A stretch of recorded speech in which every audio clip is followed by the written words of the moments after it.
Table काफी चौड़ी होती है, तो वो धीमे धीमे बोल रहा था, तो उसकी आवाज भी साफ से नहीं आ रही थी। तो मैं अपनी चेयर छोड़ के उसके पास जाके बैठ गया। मैंने कहा दादा मुझे बताओ प्रॉब्लम क्या है आपकी। तो उसने बताया कि बूढ़ा था, से अराउंड 65-70 के आसपास एज में, काफी एज थी।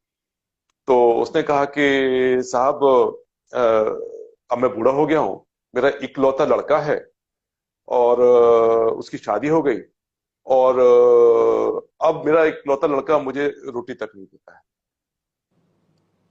अब यह सोचने वाली बात यह है कि यह प्रॉब्लम एसएसपी की नहीं है। एक पॉइंट ऑफ व्यू हो सकता है कि अरे भाई आपके लड़का आपको रोटी नहीं दे रहा तो मैं क्या करूं, I mean this is not my job.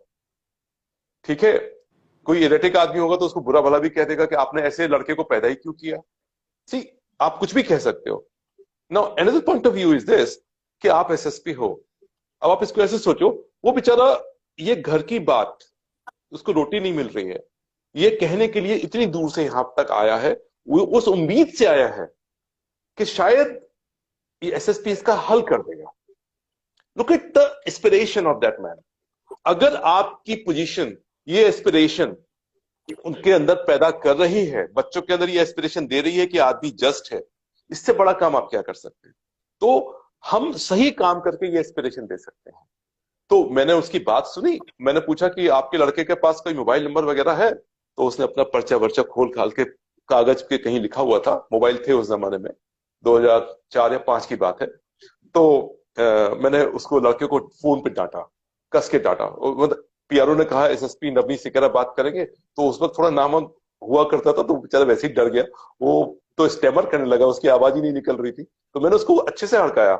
हमने कहा कैसे तुम लड़के हो, है तुम्हारा पिता तुमको कंधे में बिठा के, तुम्हारी माँ नहीं थी, बताया उसकी पत्नी की डेथ हो गई थी, जिंदगी भर रोटी बना के तुमको खिलाया, अब वो बूढ़ा हो गया तो तुम रोटी नहीं खिला सकते उसको, कैसे बेशर्म इंसान हो तुम। मतलब खूब इस तरीके की मैंने उसको खरी खोटी सुनाई।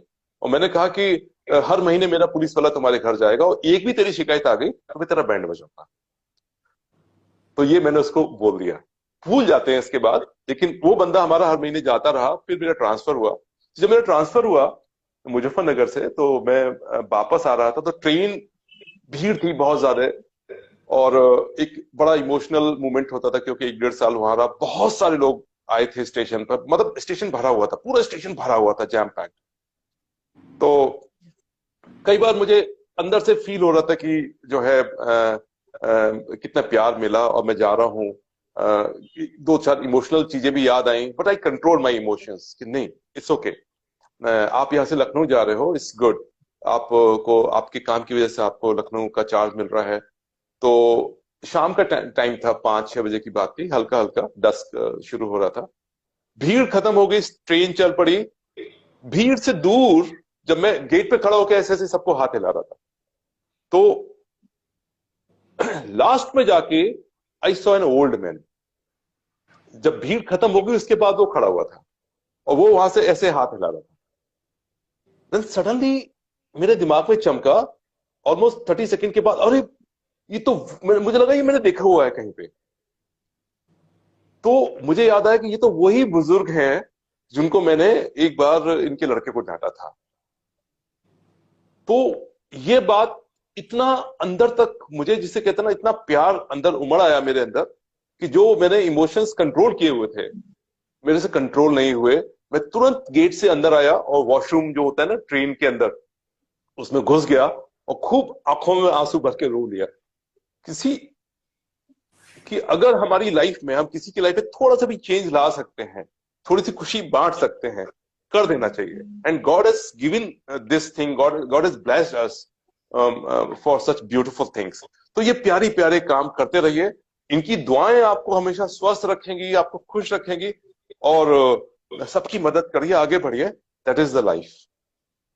Savinder sir. Excellent, I was mesmerised. आप जिस तरह से बता रहे थे, इतने सारे एक्सपीरियंसेस होते हैं लाइफ में, अगर हम यस। उस पर